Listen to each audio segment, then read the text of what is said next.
Jewels of Islam came together it'll be almost 3 years now.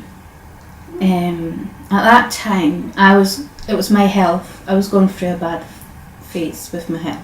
I started suffering from depression and anxiety. And it got to the point where I just isolated myself from family, friends, everyone. And one day my children were just sitting, watching TV, playing around, and I was just so low. And I just looked at them and I thought, I can't keep doing this. I don't want my children to go up and saying, someone to ask them, how do you remember your mother? Or the woman who used to just cry on the sofa all day, or who just didn't bother looking after herself, who just wouldn't go outside without the fear of just, why would I want to go out? Why do I want to? She just gave up on life. Basically, it was a woman who'd given up. So I always said when I was ill,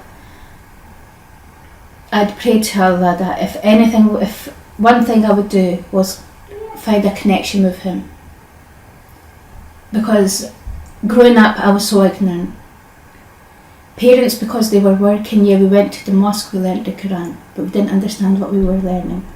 As a Muslim, we were told more about culture than Islam. And I remember sometimes having to give talks. I remember the first talk I gave as an EAL assistant, and I had another colleague who came with me from the race equality officer we had. And I was giving my talk and she kept interrupting me. And at that time I was young and I thought, oh my God, how rude is she? I'm answering these questions and she's giving a different answer. It's like she's trying to make me look stupid in front of all these kids. It was only later in life. And we worked together and I thought, we're never going to get on. Now, would you believe, we're really close friends. And it's since I started understanding Islam for Islam and not mixing it with culture. And that was the final step when I wanted to get closer was, if I've got 2 children and I want them to succeed in life, I don't want them getting confused with the culture. Culture got us nowhere. If you understand Islam is so flexible. There's so many rights for women, for girls, that the culture has pressed that down. And that's what's shown nowadays. And it's about time we turned it around. Yeah, we were at a phase where we were ignorant. Our parents, they weren't, but they had lack of knowledge themselves. We need to change that. And that's why we started it. So I approached my father and I says, I need the key to the mosque door. And he was like, why? And I says, this is what I want to do. And I remember my cousin turned up and he's quite religious. And I just says, look, if you can guide me on how to start. But I went, I actually want to understand the Quran. I went, if you give me some good resources, we'll read the Quran with the English translation. He gave me a book just covering the 5 pillars of Islam and Hadith. And that's what we started from. I remember when we started, oh my goodness, we had, I would say in that room we must have had about 30 women, and I'm thinking, oh my God, we did this. We did it, but we didn't know where we were starting from. It was just like, what would you like to cover? So people were coming left, right, centre with different answers. I want to learn about this, I want to learn about that. There was just no structure. And then we were like, let's do a fundraising event. As the year went on, we slowly started reading the Quran and doing little bits of topics, or maybe looking into information people ask questions on. We held a fundraiser, we raised about almost £1,000 then. After that, it just took a nosedive and went completely down. We lost so many members. And it got to the point where we were just like, what do we do? But one thing was, I was like, I opened that door. And my father had said, the day you open that door, I don't want to see it closed again. And I was like, I can't close that door. It's just that one thing. I was like, he's right. Why should I lock it just because it's gone down? We need to pick it back up.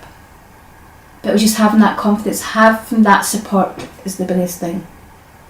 But as people come and go, you always get new people to come.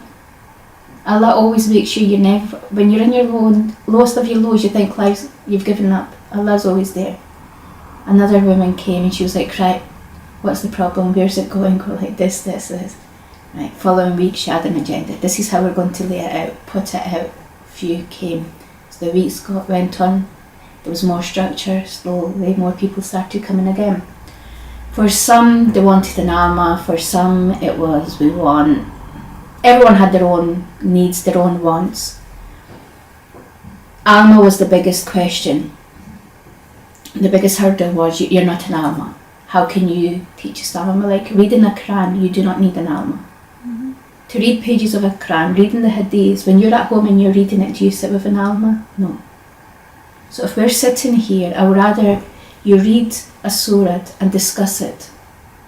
By discussing it, you're understanding it a lot better than if you were to sit and do it at home. You come away learning a lot more. You actually came away feeling like, I've achieved something today. Mm-hmm. And what I was learning, my children would say, so what did you learn today, Mum? I was coming home and then telling my children. I actually felt good because I was able to give them an answer to something and say, do you know what? This is what I learned, and this is what this is about, and that's about that. And then they were taking it, and then they were spreading the word. So that was where it was. That's where we started off, just doing the weekly classes. We says we'll represent the 12 gems, which is like your knowledge, wisdom, happiness, food, clothing, shelter, equality, justice, peace. And I probably missed out a few more, forgive me at the moment. But it was just basically humanitarian things, and for us, that's your foundations of Islam. You're going to follow the 5 pillars. Mm-hmm. Everyone knows you're going to follow that, but if you don't have even these little foundations there, and it's not for every Muslim, you can teach that to anyone. Happiness to a non-Muslim, out within your community, embracing, understanding one another. We wanted to learn but also be part of the community.